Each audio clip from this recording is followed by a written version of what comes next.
ఓటేసావంటే వైసీపీకి అంటున్నారు, నువ్వు ఎవరికి ఓటేసావంటే వైసీపీకి అంటున్నారు. ఈ రోజు జగన్మోహన్ రెడ్డి ఓడిపోవడానికి ఏ కారణం ఉన్నారు నాకు దృష్టిలో అయితే, అంటే దానికి సాక్ష్యాలు ఆధారాలు లేవు, కానీ ఈవీఎంలు కూడా ఒక ప్రధాన కారణం.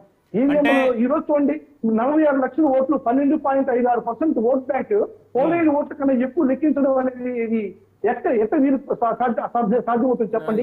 ఈ ఒక పాయింట్ కాదు, ఒకవేళ ఈ పాయింట్ మీరు చెప్పింది నిజమనే అనుకుందాం, ఒక క్షణం నిజమనే అనుకుందాం. 2019 ఎన్నికల్లో కూడా మరి ఇదే రకమైనటువంటిది ఈవీఎంల మీదే వచ్చింది. అప్పుడు మరి జగన్మోహన్ రెడ్డి గారు బయటకు వచ్చి ప్రజలకు చెప్పినటువంటి మాట, 85% మంది ప్రజలు స్వచ్ఛందంగా బయటకు వచ్చి ఓట్లు వేస్తే మళ్ళీ ఇప్పుడు ఈవీఎంలను సంఖ్యించడం, వాళ్ళు ఓట్లు వేసిన నిబద్ధతను సంఖ్యించడం తప్పు కదా అని చెప్పి జగన్మోహన్ రెడ్డి గారే అన్నారు.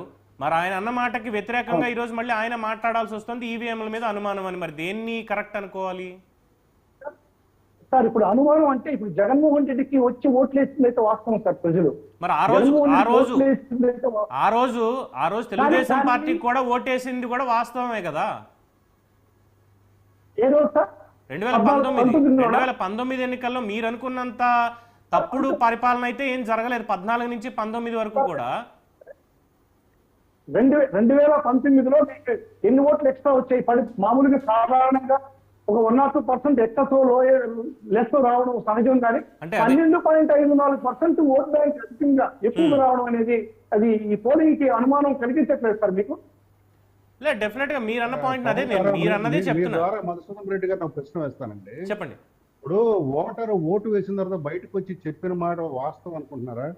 ఏమో మళ్ళీ జగన్ రెడ్డి ప్రభుత్వం వస్తుందేమో, మనం తెలుగుదేశానికి వేసినా లేదా కూటమికి వేసినా మళ్ళీ జగన్ రెడ్డి వస్తే మనల్ని ఇబ్బందులు పెడతాడేమో అని అబద్ధం చెప్పుండొచ్చు. మీకే ఓటేసాను అది పట్టుకొని దాన్ని ప్రామాణికంగా తీసుకొని ఈ ఈవీఎంలుగా ఓట్లు అది ఒక పాయింట్. జనసేన నేత ప్రసాద్ గారు అనుకుంటా మీకు ఆ మాత్రం ఓటింగ్ కొంతమంది ఉన్నారు మిమ్మల్ని. సరే, ఈవీఎంల డిస్కషన్ పక్కన పెట్టేద్దాం. మేము కూడా దాన్ని ప్రధానంగా చూసుకోవట్లేదు. అది పక్కన పెట్టేద్దాం. 4% ఎక్స్ట్రా 40 లక్షల ఓట్లు ఎక్స్ట్రా వచ్చింది వాస్తవమా కాదా సార్? 45 lakhs. ఇప్పుడు ప్రభుత్వానికి జగన్మోహన్ రెడ్డి ప్రభుత్వానికి మనకు ఉండేటువంటిది. హలో, అలా కాదండి. మీరు చాలా మంది ఉన్నారు సార్. హైకోర్టుకి పోతే 45 రోజులు చేస్తూ ఉండాల్సినటువంటి వీవీప్యాట్లని 10-15 రోజుల్లో వాటిని నాశనం చేయడం అనేది ఎంతవరకు సమంజసం? దీనికి అనుమానం ఇంకా కోర్టులో ఉంది కాబట్టి మధుసూదన్ రెడ్డి గారు కోర్టులో ఉంది కాబట్టి రేపు ఆ వివరాలన్నీ బయటకు వస్తాయి. కోర్టులో ఉంది కాబట్టి బయటకు వస్తాయి. అదొక్కటే కాదు, ఇందాక అడిగినట్టు జగన్మోహన్ రెడ్డి గారు ఓటమికి సరే ఇప్పుడు ఈవీఎంలను పక్కన పెడితే ఆయనంతటా ఆయన తీసుకున్న నిర్ణయాలు అని నేను అనుకోను. కానీ ఆయన పక్కన పెట్టుకున్నటువంటి మనుషులు, సలహాదారులు కావచ్చు, మంత్రులు కావచ్చు, మిగతా నాయకులు కావచ్చు, తీసుకున్నటువంటి నిర్ణయాలు కావచ్చు, వీటి వల్ల ఓడిపోయారు అనడంలో వాస్తవం ఉందంటారా లేదంటారా?